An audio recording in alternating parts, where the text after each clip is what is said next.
Hello and welcome to the Redmen Radio episode number 50. Paul's off this week, so I'm joined by the man, the myth, the legend, one Ste Hoare. Thanks. I don't know if I can live up to that billing, but I'll do my best. I'm sure you can, Steve. I'm sure you can. I'm one of those three things. You're a myth, yeah. Okay, so we're going to go into kick-off question first and foremost. Then we're doing news and brief. We're talking about Watford. We're talking about Andy Robertson and Didi, Mo Salah. Liverpool versus Manchester City in the Champions League, our big topic. Topic 2 is Liverpool will not sell Mo Salah. But the kick-off question this week comes from @SilkOnAStick on Twitter, Seamus Keats. If you could make a five-a-side team filled with your favourite movie characters, who would you put in each position and why? I'll throw this one to you, Steele. So in goal, I've gone for the Stay Puft Marshmallow Man off Ghostbusters. Oh, fuck off. I've gone for him as well. Are you kidding me? Really? Yeah, absolutely, look. All right. I mean, there's going to be no room on the pitch. We've got two giant Stay Puft. I thought I was having you right off there with that one. I thought, who's the biggest blob I can think of on one of my best films? I love Ghostbusters and I love the Stay Puft Marshmallow Man. All right, then, well, I mean, we both can't have them, so we're going to have to... No, we can both have them. We make the rules. I make the rules for this one. Yeah, it's 0-0. Except, right back for me, Egon Spengler. Go on. Well, I've gone for... Because you can just, put your man into his little machine and just have off with you, and then you've got no goalkeeper. I've gone in defence, Danny Meehan, who you might not know. No, I do not know who that is. Well, Danny Meehan is in... Have you heard of Mean Machine? Yeah. It's Vinnie Jones. Okay. So he's going to boot you off the pitch. Okay. So as you try and vanquish my goalie, Vinnie Jones just come and kick him. Okay, I only added... I added Egon Spengler. He's not part of my team, but it would be a good shout knowing that you're coming up against the same... Having said that, surely vanquishing my goalie's a red card. No, I don't think so. I'm not hurting him in any way, shape or form. I'm just going to put him in a corner of the pitch that you can't get to his goal. I mean, that's got to be unsportsmanlike conduct at worst. Surely it's obstruction. Right, listen, we're living in a world where the Stay Puft Marshmallow Man's a real thing. Yeah. We can accept that this game of football is, Vinnie Jones is a red card waiting to happen in and of himself. I've gone for Tony Montana from Scarface. With or without the gun? With the gun, of course. Well, that's terrifying. Exactly. You can have Vinnie Jones. I've got Tony Montana, mate.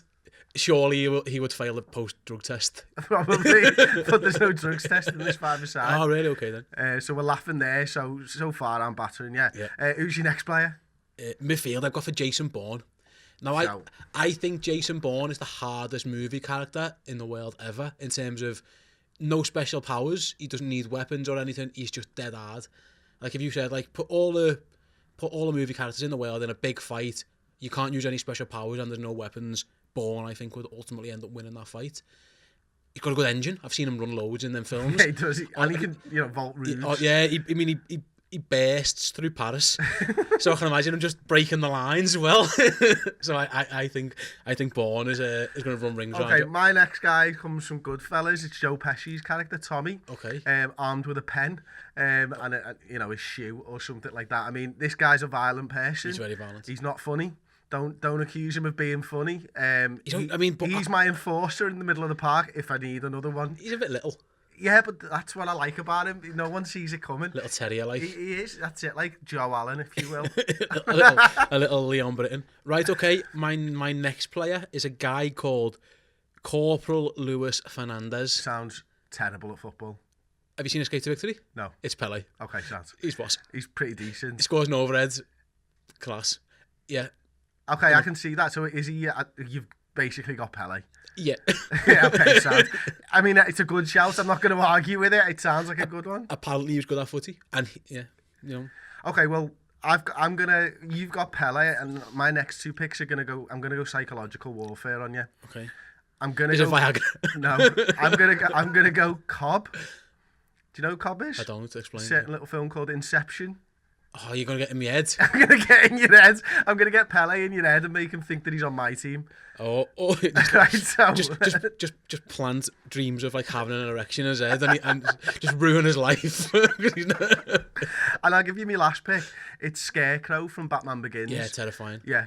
Yeah. So your players aren't going to know what's going on because they're going to be in some mad wild dream, and then I'm going to incept them. See, to make them my striker score was goals for me. striker was the lad from goal. Yeah, I don't think they're going to hold up against my psychological warfare in this game. I think if the ref, if you've got a hard but firm ref, I've got a chance. He lays down the law early with an early yellow for when you put me goalie in the corner. Yeah. But if he lets Joe Pesci stab someone with a pen early doors, then I'm in trouble, aren't I? Yeah. Who did you get? Did you pick a manager? I didn't pick a manager. I've gone for Tony D'Amato from Any Given Sunday. Just for another Al Pacino character. He's in my side twice, once as the manager and once in the team. He's going to be giving the team talk. I mean, if you're down 2 at half time, you get he's the guy. He's the one you want. Yeah, he's the guy. Manager-wise, you know what? Have you on Escape to Victory again? I quite like that Sylvester Stallone character in goal, and he knows nothing about footy. I don't want him. I want the lad who's willing to break his own arm so that Sylvester Stallone can go in goal. If you're willing to break your own arm for the team, that's an inspirational figure for you, isn't it? So you say, listen, lads, or you there, you worry about getting stabbed with a pen. Just broke my arm, pal. So that he's not in the team, so that he's not getting stabbed with a pen, so that he next man up. Well, he broke his arm on purpose because he wanted to let Sylvester Stallone play so he could escape. He broke his own arm. If you're willing to do that for your team, I think, that's inspirational. You've got inspirational speeches. I've got a man of action. Tony Al Pacino can chat all he wants until he breaks his own arm for the good of the team. I don't think he's as good a leader. I'm going to instruct Tony Montana to just shoot that guy. Okay, so we're going to go into That's a straight red, surely. No, it's not in the rules of the game. I need cleaner.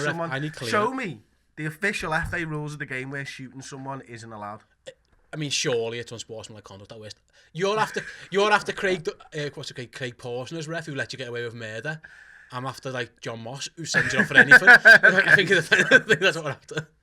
I'm going to incept John Moss and make him think he's Pawson. Okay, so we're going to go into the news in brief. Steve, we did, yeah. We snotted Watford at the weekend. Yeah. It was a good day. Saturday was a good day to be a Liverpool fan. It was, yeah. I mean, it was people who don't know this, who didn't go, or what, it was absolutely freezing cold, and the conditions were terrible. And when I saw that, the blizzard and the snow, I thought Watford might be up for this. They might fancy, dogging it out a bit. It's almost, can you do it on the cold, wet Wednesday in Stoke? Well, can you do it on the cold Saturday when it's snowing at Anfield? And Liverpool did. They stood up to everything, just outplayed them completely. What I would say, Watford's defence, I thought between 1-0 and 2-0, Watford were actually quite good, and we weren't brilliant. But what we've got in our team, we've got lads who create magic moments, and we created like 7, 8, 9 of those, and we scored 5 of them. And you just think, that must be so difficult, because if I'm Watford between 1 and 2, I'd been quite happy with how we were playing. We weren't really creating too many chances, but they were in the game, they were forcing errors.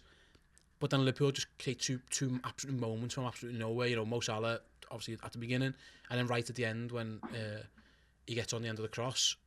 It's just like you can't stop that. And I just think it must be really, really disheartening as a team because Watford probably thought they played all right that game, and they got beat 5-0. They probably thought, we defended pretty good. We kept them fair. We kept them where we wanted. We limited Mo Salah to 4 shots on goal. Normally Mo Salah scores 1 in 4. He scored 4 in 4 in this game. Yeah. And that Liverpool side, for me, the way that we're managing to sort of control the ebb and the flow of games now as well. And, we sort of sit in for 5 minutes, then we break with a ridiculous pace. I remember watching us lose 3-0 to Real Madrid in the Champions League a few years back. And the way that they just pass it round, and then all of a sudden they'd spring forwards and score a goal. That's what this Liverpool side's got in its locker now. And listen, I don't want to spend too long on it. We've done loads on the website on Watford, loads of podcasts, loads of shows, but we'll move on. Andy Robertson, apparently it's come out this week that he's knocked on Jurgen Klopp's door early on in the season. I think he'd only been involved in 3 matchday squads at the time, and he had a little word with the manager, and not like a why aren't I playing boss, but it was more of a what can I do to get into this side? And did you read the article? How boss is Andy Robertson? Yeah, I felt a bit sorry for him at first because he come in at Palace. He got man of the match against Palace, didn't he? And then we didn't see him again. So there was obviously something, whether it's in training or in that game, what the manager just didn't like. And I wouldn't be at all surprised if he's been told, what, mate, you need to work on this, and this, and go back. And it's according to what he said when he knocked on the door, that's what he was told. The manager was open and honest and said, right, you need to learn how to do this, and this, and when you're doing it, you'll get your chance. He got his chance through a player getting injured, and he just grabbed it, and that's what you should do. When you're battling for a place in a side, show no mercy. And Steven Gerrard said this a while ago, didn't he, on interview? He said, like, once I got my place in that Liverpool team, I wasn't giving it up. So I did whatever it takes. And he might have got him through injuries, he might get him through a suspension, you might get in because someone's having a bad time or whatever. Once you're in, show no mercy to that other lad. And I know it's a team sport and you're all together, but ultimately there's only 11 places up for grabs. There's only one left back on the pitch. Make sure it's you. And I'd be saying to Trent Alexander-Arnold and Joe Gomez to be doing the exact same. Get yourself in the side and make it impossible for the managers to leave you out. And that's what Robertson's done. You can't leave him out now. He's playing too well, and that's all you can do as a player. And I just think for him he's only quite young, isn't he? He's come from he's been playing for a pretty rubbish team. He's been on a team that's been getting hiding after hiding a couple of years last year.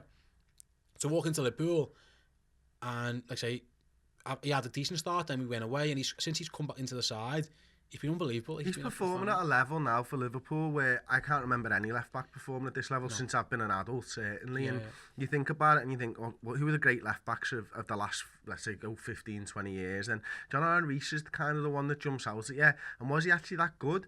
Nobody was solid. And, he had those moments that you can talk about, that you can hang your hat on, those big goals and those wonder strikes and stuff like that. But Andy Robertson is bringing more to the attack than I think any left-back's done for Liverpool over the last 15, 20 years. And I feel a little bit sorry for Moreno because I thought Moreno was brilliant this season, bar Sevilla.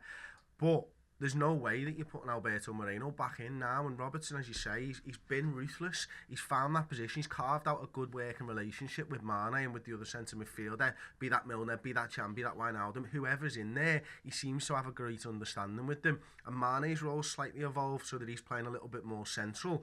The two of them on that wing now are looking like that's one of the strengths of this Liverpool side. And I wouldn't say he's been massively tested, but he's had those games against Everton and against Manchester City where you can hang your hat on it and go, you know what, when he's been tasked to defend, he's been really good at that side of the game as well, hasn't he? Even United, I thought he was pretty good at Old Trafford in a defensive role.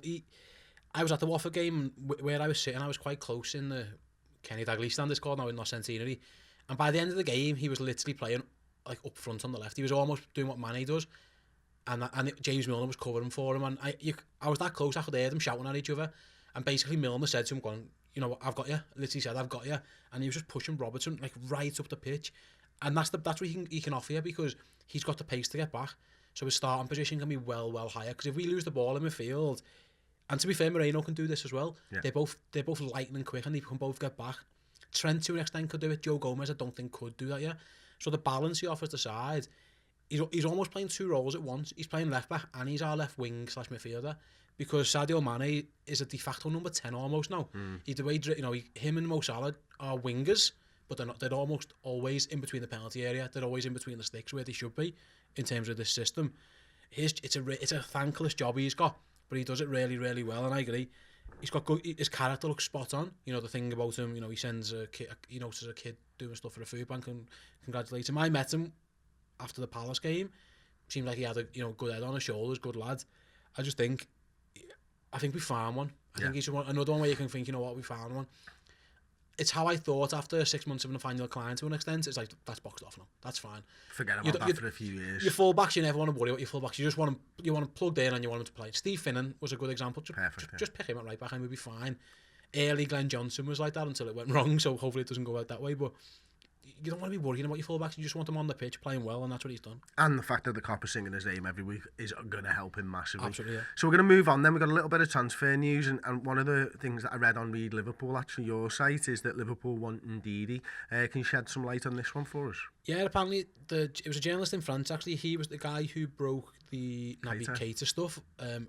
I wasn't that aware of him, but I did some digging with a few people, and they said, like, he is reliable. A few people who do in the journalism world, I asked a few questions of.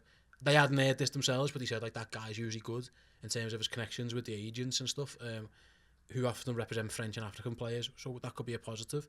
He just said Liverpool are after him, they've been in talks with him, again. We scouted him all season long, haven't we? Yeah, they said they've literally been at pretty much every Leicester game watching him, or, there was a lot of talk, wasn't there, when Liverpool were at Leicester, maybe they were looking at Mahrez, but obviously it turns out that maybe they were watching this lad. I see the logic behind it again. First of all, he's African. That's a thing. Why not? And before anyone loses this shit, they've moved the tournament to the summer and we're absolutely fine to go after African players. And that's a big thing for African players, I think, as well. That's one less reason to put you off buying an African player, is that you're going to have them all the whole season. I still think I know he hasn't made this decision on his future, but it looks like Emre Can's going to go. Henderson's injury is just mean that you can't rely on him to play 30, 40, 50 games. You need another number 6. It just makes... Is this the type of number 6 that you'd like to see Liverpool sign, or would you like someone a bit more like Jorginho who has the ability to play a few more passes? If I was picking a team, I'd want a Jorginho type player, just because I think you still need to be a bit more creative. But I haven't seen... Indeed, he's not really tasked with doing that, Leicester, so maybe he can do that role better. Maybe obviously the scouts and stuff. I do think he's a bit underrated on that side of the ball. First and foremost, I think he is a destroyer. You can see he's top of those tackling stats and those interceptions he's very good at and stuff like that. But like you say there, mate, I think he has got a little bit more... Whether he's at the level where he can move the ball quickly enough for this Liverpool side, I'd question that maybe. You know, Henderson on a good day is very good at moving the ball quickly and where he wants the team to play down. If he sees a gap, if someone's slightly out of position, he'll move the team that way. I think that comes with experience as well. You know, indeed, I think he's 21 now, isn't he? So, you know, a few more games. But the fact is, he's come into this Leicester side, he's taken Kante's position, he's kind of made it his own. And they're big shoes to fill in the former, you know, Premier League winners. Premier League winning side, so it's a difficult one for Ndidi, but I think he can make the step up. I'm not sort of seeing him as a 40-50 game a season player for Liverpool. I'm seeing him as like a 20-25 for those big games. Like Manchester City away would be a good game for somebody like that to come in and just try and solidify your team. And I just wonder whether this Liverpool side is going to sort of evolve into the Manchester City type side that Guardiola's building. And what I mean by that, Steve, is that for me, the one thing that City have done better than even Wenger, and Wenger's tried this, when Wenger's Invincibles were around, they had 2 really great sort of defensive-minded midfielders. You think of Petit, you think of Vieira, you think of the Brazilian lad, Gilberto, and you know there was always someone alongside them, and they were able to play with one creative midfielder who could join the attack. What Manchester City have been able to do this season is play one guy who wasn't really a defensive midfielder, he was box to box, and Fernandinho, and play 2 essentially what you consider number 10s in De Bruyne and Silva, and that I think changed the landscape of English football. And I think he would give us that option whereby if we've got someone who's a bit more defensive, we could play 2 more attacking midfielders. Whereas the way it is now, I feel like because Henderson's not really a DM, we need that other box-to-box guy to allow us to have the one attacking guy, whereas we might be able to go Ndidi 2 really attacking players. Yeah, it all makes sense, and I can see the logic in getting him. And he is someone we haven't really got anyone like that. He's most reminds me a bit like Gini Wijnaldum. He kind of reminds me of that role. Now he's a bit more physical and stuff, but he's more defensive minded than Wijnaldum. He doesn't really get in the box that much, although he has scored some good goals for Leicester. You know, he's got a thunderbolt shot on him, which is always a positive. If it was me, I'd prefer a Jorginho, but you know, and he would seem to fit a little bit more. Jorginho is just a better Henderson than, you know, and a more reliable version of Jordan Henderson. He does everything Henderson does. That like sort of deep lying playmaker role. Exactly, yeah. He's more, but it's a more offensive. Listen, you could buy both. You could easily buy both of them. And got the money. Yeah, absolutely. It's there to spend. If Emre Can's going, if you bought those 2, and you start maybe phasing James Milner, which might maybe a bit unfair because he's played well. But then you could have Henderson, if he'd still be there, Ndidi and Naby Keita, Jorginho, Oxlade-Chamberlain, Wijnaldum, Lallana. A bit. I mean, it's hard to rely on him. A bit of Lallana, maybe a bit of Milner. There's options there for you to have. Listen, what you want to be able to lose 2 players and not be absolutely on your arse dead. You know, in terms of your squad. So we wouldn't. I don't think they'd buy 2. I think it'd be one or the other. And to be honest, I think it's more likely to be Ndidi than it is Jorginho. He's a good player. I'd have no issue with it. You know, there's links to Corey at Watford, who I think is a good player. He didn't look particularly great at the weekend, but I think he's good. I can see the logic in Klopp maybe thinking, if Jordan can't play, and because we're getting Naby Keita, who's very offensive minded, maybe we do need someone who's a bit more like what you said. Say for example, if it's going to be Keita and say Chamberlain, then you probably do need someone who's a bit more defensively minded than Henderson, so it would make sense. Okay. Right, big topic of the day. Liverpool drawn against Manchester City in the Champions League quarter-final.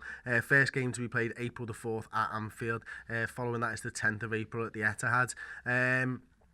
I was really scared for this draw. I was really hoping that we wouldn't get Manchester City. I think anyone who watches the live show that we did on YouTube will know that. How are you feeling about this thing? I'm with you. It was the one I ranked them all beforehand, 1 to 7, in terms of who you want. 1 is who you want, and 7's who you least want, and City were 7th. So it's the worst possible draw, I think. I have a feeling, and there's been some talk that, you know, Liverpool always like to have the away leg second, and I do understand that in some cases. I think these are the only ones I'm happy with it being first. Why is that? I think we would lose. We could lose heavily at the Etihad, and it wouldn't. You know, you could play well and get beat 3-0, and the tie's pretty much gone. Get them to Anfield and see what happens, and get it in front of our fans with our atmosphere. With us, you know, we know what it's like. They won't have experienced anything like this. What they're going to face at Anfield, and just see. I think it affected them in the league game. When we scored our second in the league game, they felt a bit, and we got 2 more very, very quickly, didn't we? So it can happen again. I think they could intimidate. Secondly, the return leg, the Etihad's not going to be intense. There's not going to be a great atmosphere. It just isn't. That's not what it is. And if it's a tight contest and the away goals in the second leg might be beneficial to us, especially if we can go there with a lead and make them come at us and just try and hit them on the counter. Listen, they're great, and they could come to Anfield and snot us because they are that good, and vice versa. We could give them a game. So I think in this case, I think having the home leg at first gives a much better chance. You first told me about that, I think it was Saturday when we were going to the Watford game, and I'd not considered it at the time, and I was thinking, oh no, I don't like that. And the more I've sort of dwelt on it and stuff, the more I realised I agree with you. I think it's a great point, and this Liverpool side for me is built for those away legs in the Champions League. It's why I'm so gutted it's City, to be honest. I think, you know, ultimately, I do think they're a better side than us right now, and I think a two-legged affair always favours the better side. Yeah. You can have those anomalies, of course. You know, we had that run in 2005 where we knocked out better sides than us, but I think over the course of it, it's just much easier to beat sides that you're better than. For me, there's been loads in the news in the last day. It's as we're filming now. The Daily Mail picked it up, Bleacher Report picked it up, Sport Bible have picked it up. This coach welcoming and all that type of stuff, and they're trying to make it out into a little bit more than what it actually is, and maybe the wording on the poster was a little bit wrong in that, you know, it's kind of encouraging the pyro and the beers and all that type of stuff. Really what it's about at the core though, it's about welcoming this team and making a hostile atmosphere for Manchester City. We saw when we were vying for the league in 2013-14 that they shit themselves coming to Anfield. We saw it in the league early in the season when the atmosphere gets good, that we can pile on the pressure. That's what this is all about. I think it's been blown out of proportion. You know, the Daily Mail did something 2 years ago on the Dortmund stuff about how great it was that Liverpool fans were creating this atmosphere. Now it's being built in a completely different way. It's like watching politics unfold from a right-wing newspaper all over again. They just, when May does it, it sounds. When Corbyn did it 5 years ago, it's the worst thing that you've ever seen in your life. And that's what they're doing with this, and it's ridiculous. It's about creating an atmosphere at Anfield. It's about making it good for our team and bad for their team, which is the whole point of having a leg at each place. Do you know what I mean? This Liverpool side and us as Liverpool fans need to go out there, do it completely legally, go out there and make Manchester City shit themselves. On paper, they're a better side than us. Yeah, but they haven't got the fan base. Yeah, they've got, arguably, you know, you've got better players at a lot of positions, and not all of them, but in some of them, especially. They look at the league table. The league table never lies. Look at the results they've had. Look at what they've done. So we need to do something that either pushes us up to their level or brings them a little bit down to our level, and that's all that is. And I'm with you. The coach welcomes, I've been to plenty of them, you know, out Chelsea, City, Villarreal, Dortmund. We've had them for years. Been to them all, never seen any problems. I've seen the odd knobhead maybe, you know, jump in front of a coach and get told to shift it, soft lad, but nothing. You know, I've seen, like, for example, when United turned up at West Ham a few years ago and you got bricks and penalties and stuff. The last game, was it? Yeah, you don't need none of that. That's just stupid, and it's just bad press. And obviously West Ham fans are getting bad press at the minute, rightly or wrongly, but we don't need to do that. It's more where this is what usual, you know, well, lads, you're driving down the street, this is what you're coming into. And by the way, there's going to be like 50 or 1,000 of us lot in here now. Are you ready for it? And that's all it is. And conversely, when the Liverpool coach comes down, it's just giving them the, you know, we're behind you. This is what it is. This is what it means to us, all that kind of stuff. And I've heard players in the past, you know, put videos on social media and stuff and say how amazing it is. Manchester United absolutely crap themselves. Yeah. You know, there was those videos going around where they're all essentially hugging the floor, aren't they? Which again, you don't want people, you know, smashing the coach. No, you don't. But it doesn't need to be. And you know, the whole, I understand, you know, there's talk about, you know, you shouldn't bring pyro to football grounds and stuff. Well, Yeah, in the ground maybe. I'm kind of with you. I'm not a big fan of it in the ground. It looks boss, but I've been involved in it. It's not particularly pleasant. I don't think. Outside the ground, it's kind of like it's like, well, if As long as everyone's safe and the police will be involved if and the police stuff like that. if the police want to stop them doing it, then they're well within the right. But they're not going to be able to stop us singing, and they're not going to be able to stop us waving our flags and singing our. And that's what it is, yeah. Yeah, and you know, if we can get to the King Harry pub at 5:30 and the game doesn't kick off till 7:45, that atmosphere travels into the stadium as the fans all walk in there. You get in there, and the songs are going 30 minutes before the game. Manchester City are getting dressed, you know, putting the shorts on and the boots on and all that in the dressing room, and they can hear Anfield, and that is the thing that it starts running through their mind, and they're starting to think about it, and they're thinking about it, like, bloody hell, it's loud now, it's 30 minutes before kick-off, what's it going to be like? And that's what gets into their head. And then when Manchester City get the ball and we start hissing and booing, they don't know what hit them. No team can deal with that. Anfield on a European night is absolutely special. It's talked about, it's heralded as special for a reason, because we've made these things happen before. We'll continue to make them, and we can do it in a safe environment, and we can show everybody that not only have we got one of the best football teams in the country, but we're still the best fan base in the country. Yeah, mate, as I say, everyone, as long as it's all sound safe, but, you know, don't do nothing stupid. Go there, make as much noise as you can, boo them to death every time they touch the ball. Boo, hiss, I don't care, do anything. Reminiscent of Chelsea 05 that season. Yeah. It's kind of that. I think we're a better team now than that Liverpool side was. But I think City are as good as that Chelsea side was. That Chelsea side had just won the league by like 30 odd points ahead of us anyway. So there's a gap to bridge. I think it's a smaller gap. I think we're a better side than that. But by all means, if you can knock their performance off 2%, or you can raise our performance by 2-3%, it's well worth doing it. And like I say, as long as no one messes about, then by all means, I don't see the problem. You know, it's being whipped up into a frenzy for nothing, and there's going to be all eyes, and now there's going to be extra attention on it, which, you know, we've been doing this for a while now in big games, so I don't see the big issue. Just like I say, the national press have kind of got hold of it a bit and are running with it. City apparently have had a little word about a complaint. The police already know about it. The police have been there at every single one. Who do you think makes the space for the coach to come down? Yeah, do you know what I mean? If I'm Pep Guardiola, I'm a City player, I would be furious at my team making that complaint. I'd be absolutely furious. It just does not. It reflects on yous. What's the politically correct way of saying this? It makes you look a bit weak as a football club. You know what I mean? And a bit of a glash. And a bit of a snitch, a bit of a glass, and a bit of a wetty. You know what I mean? Like it does, doesn't it? It doesn't bode well. It makes you look like, fun police snitches and that. And it's going to make it worse. I'm telling you now. Now there's people who know that's going to affect them. There's going to be more people there. Yeah. Good. So that's what we want. We want to create an atmosphere. We want to make it hard for you. We want you to feel uncomfortable. Yeah. The complaint's just proven that it's going to work. I hope so. Yeah, fingers crossed. Okay. So we're going to talk about Mo Salah and the fact that Liverpool will not sell Mo Salah after this little shameless plug for my stats and tactics show on the redmentv.com. This is against Watford here. You can see that, and you can see that central area that I talk about. We've just looked at the Manchester United one. This is against Arsenal when we beat them 4-0, and he's very much the left winger in this game, and very, very different to these two, aren't they? Isn't that interesting that he's playing the same position, yet his heat map's completely different? This is against Southampton. These are both pre-Christmas games when he wasn't in great form, as it were. You know, coming out of Christmas and into January, February, March, he's been in much better form, and I just think that he's found himself a little niche in this side where he can find space on the field, but B, he can affect games a little bit more, and you know, he's not doing all of his work out on the wing. He's able to get inside, he's able to, you know, hit that space that Firmino might vacate. He's able to take shots on, but he's also able to create chances. And here's one on the right-hand side here.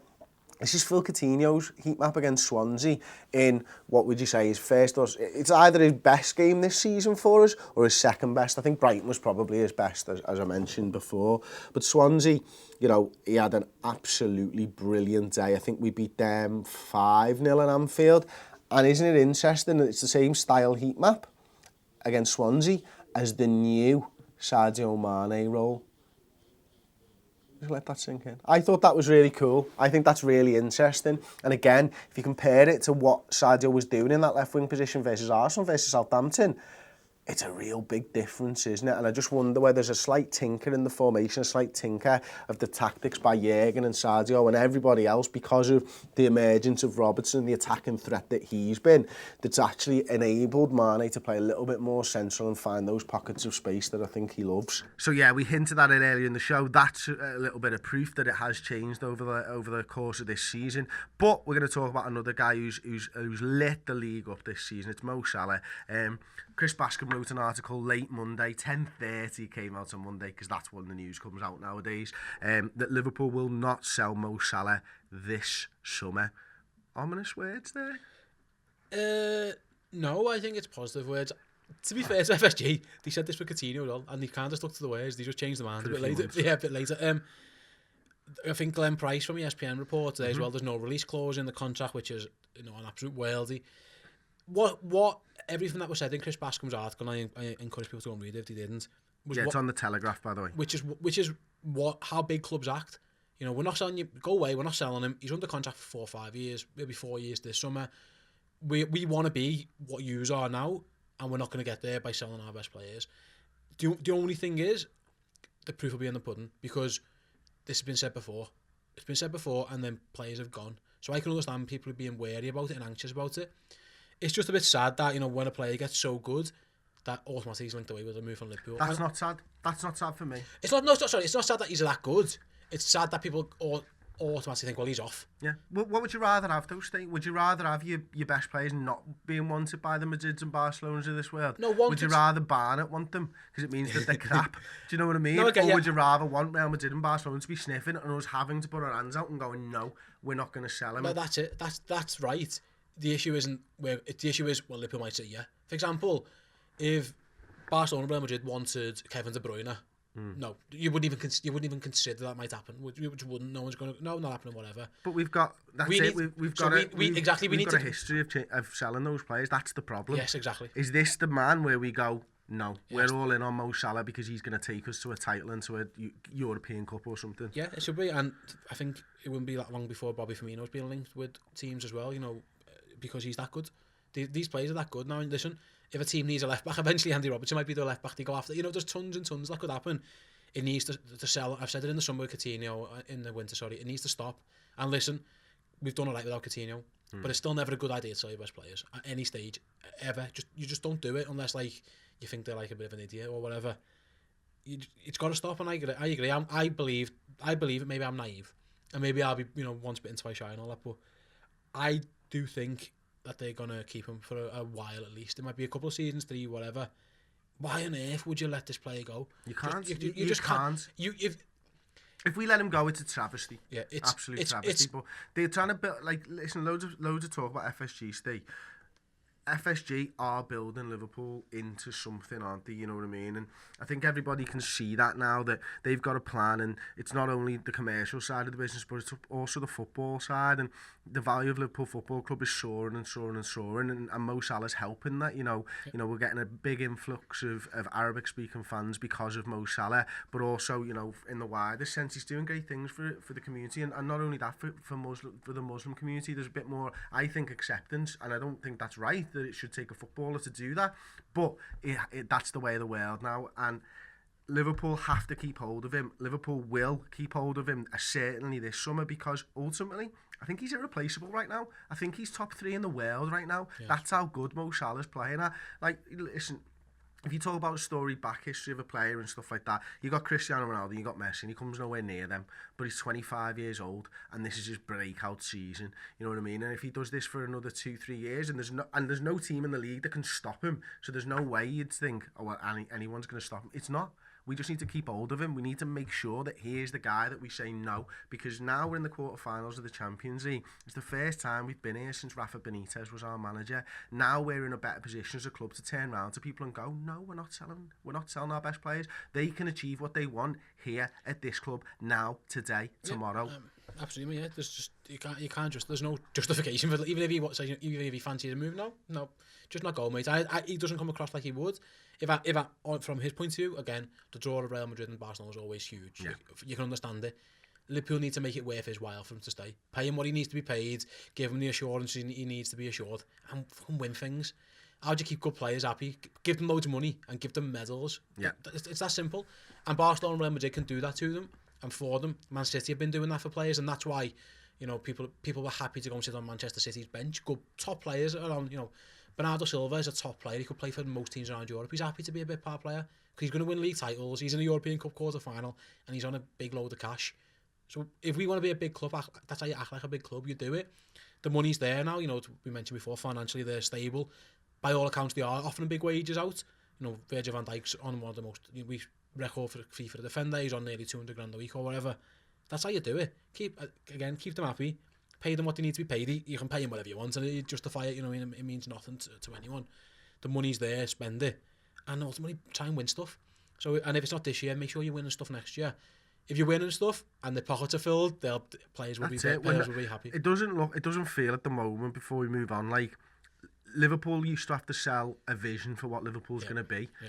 I think every player now can look at it and go, okay, Klopp's nearly there and I could be the final piece in this jigsaw. And you're not selling a team in transition anymore, you're selling almost a finished article. And if we keep improving the way we are, there's going to be more players who want to play for Jurgen Klopp on this Liverpool side. Absolutely. So before we move on to your questions, another shameless plug, apologies, but if you enjoy podcasts, right, we're doing 20 a month now on the redmentv.com. It's £5 a month, first month's free. Now's a great time. We've got loads and loads of post-match, pre-match content. Yeah, it's a really good time to support us. If you can, do it. If you can't, don't. But thank you. Enjoy the free stuff. So, Aidan Brannock, describe your perfect burger, and then a burger emoji. Obviously. I mean, as questions go, this is right down my alley, isn't it? I'm a big fan of burgers, as anyone who's watching the video show can probably attest at the minute. Yeah, we're on YouTube. Yeah, probably. All bought and paid for that, lads. Yeah, if anything, there's too much of it at the moment. I've got a christening suit to fit into in a few months now. I'm trying to lose weight. Anyway, as I've been mowing about all day, as I've been eating grapes and stuff. Perfect burger. He's been eating grapes and then going downstairs for chocolate biscuits on his own. He's been shame eating downstairs. No, there's definitely no biscuits. I would love a biscuit, but it's fine. Perfect burger. It's got to have bacon on it. Yeah. It's got to have cheese on it. Yeah. I quite like a jalapeno on my burgers. Yeah. I go for a bit of spice. So a bit of spicy salsa, a bit of jalapeno, a bit of cheese, a bit of bacon. Two patties. I want 2 patties on there. I want toasted bun. Fuck's sakes. And I want sesame seed bun as well. Okay. That's fine. Okay.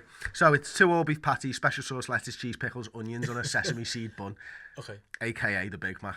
You basically, you've gone for the Big Mac. No, but you know that's an advert from the 70s for McDonald's. You can tell I like a McDonald's. So it's a toasted bun. Yeah, I prefer a little bit of brioche. I like that sweetness. Ooh. Do you know what I mean? Yeah, go on. Right. I toast one side of the bun, and I think this is really important. I only toast the inside because you don't want the sauce leaking into your bread. Yeah. Whereas if you toast it, you get a nice little char, and it comes a little bit of a tough surface, and it can't impregnate your bun basically. So I'm going 1 bun, brioche, well done, sweetened, toasted on the inside. Yeah, would you? Mayo. No, I'm out. Yeah. 1 thin beef patty, cooked high heat, flipped both sides, nice and pink in the middle. Okay. Cheese, American cheese, and I'm sorry, it's American cheese on a burger, right? All day, baby. Then I'm throwing some crisp bacon in, and how I cook my bacon for a burger is I get a tray, deep tray, heavy tray. It's got to be heavy because you want your bacon to be crisp. Put some bacon parchment down on there, line your crispy bacon up, your streaky bacon, smoked of course, obviously. I mean, everybody knows it's not bacon. Then throw some more bacon. Then throw some more bacon parchment on, and another heavy bottom tray on top of that. Throw that in the oven, right? And this is the weird thing, right? So start the oven off. Just put it in. Don't heat your oven up. Turn it up to gas mark 7, and as that heats up, it'll come out, and when you lift that thing up, it's crisp, American style. You can wave it around and it doesn't flop or anything like that, right? Get that on top of the cheese. I have that issue so much. Get that on the cheese. I know. Get that on the cheese. Get another fucking burger on there. Do the same. High heat, bang, bang. Cheese, more bacon, yeah? Absolutely sound with this. Then I'm throwing lettuce. Then I'm throwing gherkins. Then I'm throwing the jalapenos on just like you. Little bit of red onion. And I prefer my red onion fried. Burgers are a pain in the arse for me, by the way. I don't cook them very often because I'm very, very particular about it. Then I'm throwing ketchup on. And then I'm throwing oh, what's the yellow squirty mustard, the American mustard, burger mustard, yeah? And then the other side of your toasted bun. That's called a Chrissy Mac. It's amazing. You should get one. It's the best thing ever. Spend far too much time on burgers, so CP Pocky, we're definitely going to Mackey's after this. CP Pocky, it says on our Facebook group, actually, for subscribers, Timo Werner, Ndidi, Alisson, Draxler. Do you think all the above could be realistically signed in the summer, or are we asking too much? Prioritise these. First to fourth, who you'd sign and why? Okay, question again. Question one, yeah, I'm halfway through it already. Realistically, I want a burger, man. Could we sign all those? We could. I could see. Will we? No, I could see it. I could see us. You could see goalie, midfielder, and maybe one forward. I couldn't see Werner and Draxler, for example. Whether it's those players or those positions, I could see one. I couldn't see two. In terms of ranking them, I've gone Alisson 1. Werner 2, Draxler 3, and Didi 4. That's how I ranked them. Again, goalies. Karius has been very good, and I can't argue with that. I think Alisson's got the ability to be one of the best in the world, so you can get him if the price is right. Get him again. 70 million, 80 million quid is a lot, so you can see why that would put them off. Werner 2, I think we are on the edge of a cliff with Roberto Firmino in terms of he's playing every game. He's so vital to the squad, and the drop off at the minute between Ings and Solanke is just too big. And I've quite liked what I've seen in cameos from Danny Ings, but the proof's there. Werner will allow you to play him. He can play front. He offers you the chance. He can play wide if needs be as well, so you can give the other two a rest. And he can also be I'm quoting a proper 9. If you decide that there's a game where you might need to play a proper number 9 and you don't need the running around stuff that Firmino offers you, which Werner can do as well. I've gone for Draxler 3. Same reason. I think we are short of a wide forward, and again he can be a 10 or he can be a wide forward, so he can get his games. I just think we're gambling on Mane and Salah a bit too much. The backups are genuine backup options. There's a big drop off again. And DD4 again, I like him. I think he's good, but I think we could cope with our midfield that we're going to have. Even if Chan does leave, I think it might mean that someone else is going to play a bit more 6, whether it be Milner or Wijnaldum. Wouldn't be ideal. But I think we get by a bit better than we could with the others. Okay, so for me, I'd go Werner 1, Ndidi 2, Alisson 3, Draxler 4. And I've gone more positions than players. I think if Werner's available, go and get him, just for the sake of it. I like to collect things and to collect him. Ndidi, because I think we do need a defensive midfielder. Alisson, I've said this a couple of times over the last couple of weeks. I think Karius is playing really well at the moment. I think you keep your options open on your keeper and you make a decision at the end of the season. Keep your options open. Karius might be the guy if Alisson is the guy. If Karius isn't, go and get Alisson. And Draxler, yeah, he's a player that I like, but I just prefer Werner. Okay, so Ivan Dražanić. What do you think of Manchester City supposedly contacting authorities, bedwetters? Rishabh Singh, favourite non-football books. Okay. Do you want me to go first? Yeah. Oh, do you want me to go first? No, I've got one. My favourite book of all time. I don't know how this is going to shine me in light. The Bible? No. I've never read it. What about the children's Bible? Possibly. Decent stories. Possibly, but no. Not sure they're all true though. I mean, I'd guess not. But I mean, let's save that for the Redmen Atheist podcast. I've gone for To Kill a Mockingbird. It's my favourite book. Okay. I like To Kill a Mockingbird. Okay. I mean, is this a real life thing or is it just a book? I don't like killing mockingbirds. Okay, that's like sign of a psychopath. I mean, the actual book. It's my favorite. It's probably my favorite book. So yeah, I've gone for that. It deals with. I didn't have you as a To Kill a Mockingbird kind of guy. I've never read it, so I don't know what it's about. It deals with like race issues, inequality across the board. So whether it's sexism, racism, kind of like Twitter, classism. Yeah, a little bit like Twitter. A little bit like except that, yeah. They promote it at the same time. A little bit, yeah, not the best. Going completely the other way. At the minute, obviously, young kid, bedtime stories. My kid's into the skeletons book, the big skeleton, little skeleton, dog skeleton. Yes. Funny Bones. Loves it. Funny Bones. Yeah. Steve, my brother, who's 30 years old, had that book, and I read it to Robin now. Lucas. Steve's not very happy that it's up the book, like. Lucas loves it. So on the other end of the spectrum, I like and you get to have a little sing-song in the middle. So you read your story, the dog falls to bits, and next minute you get to have a little sing-song when you put them back together. Okay, so kids' stories. We're going on a bear hunt, we're gonna catch a big one. Yeah. What a beautiful day. I'm not scared. Anyone with kids, anyone our age just sitting there just strangling. I hate that. I hate that book. And the stupid tab Yeah. Always rips. I've ripped about 4 of those things off to sellotape together and everything. Yeah, I hate it. Yeah, okay, so my favourite books, I'm into sci-fi, so Star Wars before all the new books. I read about 40 years past the films, a ridiculous amount of time, and they've got rid of it all. Really annoyed, can't pick up the new books, but the Thrawn trilogy is the best one. Actually, I think it's a duo. His Dark Materials, my kid's named after the character in His Dark Materials. Lyra from Philip Pullman. The Lord of the Rings is far and away my favourite books, and it has been for such a long time. Howard Marks' Mr. Nice, it ranks up there as well. About a guy who, just go and read it, just Google him. He's died recently, but he was a drug dealer from Wales. He was one of the biggest drug dealers in the world. He ended up working for MI5 and all this. It's a true story. It's his book, it's absolutely incredible. So there's some of my I tend to go classic. Yeah, I can tell. Mockingbird, Tale of Two Cities, Funny Bones, yeah, Instant, Hungry Caterpillar. That's on the shelf. So yeah, I tend to go for the classics. I'm not a big sci-fi, or I'm definitely not a fantasy person. Like Lord of the Rings and all that. Not for me. I mean, we know all about your sex life in the Redmen TV office, so we knew you weren't a fantasy kind of a guy. I'm not going to mention any more than that, Steve, so you sound. Thanks. Let's move on. So at Liam Cole, 60, 77, 83, 92. Do you have to remember that?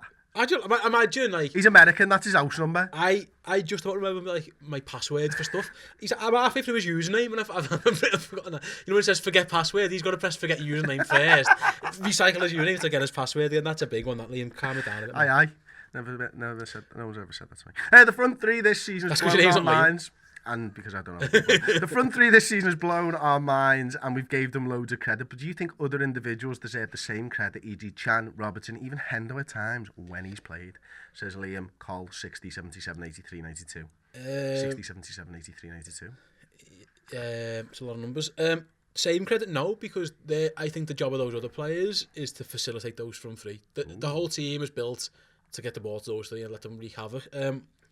But if people play well, by all means, of course, give them credit. Listen, no one's having a season like Mo Salah, so he's obviously going to get the credit. He scored every single goal. The one player I think deserves it as much as those three at the moment, I think Van Dijk is exceptional in everything he does. I think he's made, the mistake against Tottenham, which was dubious. I think it probably was a foul, people argue, but I don't think that was a howler. I think Lamela was just a bit clever.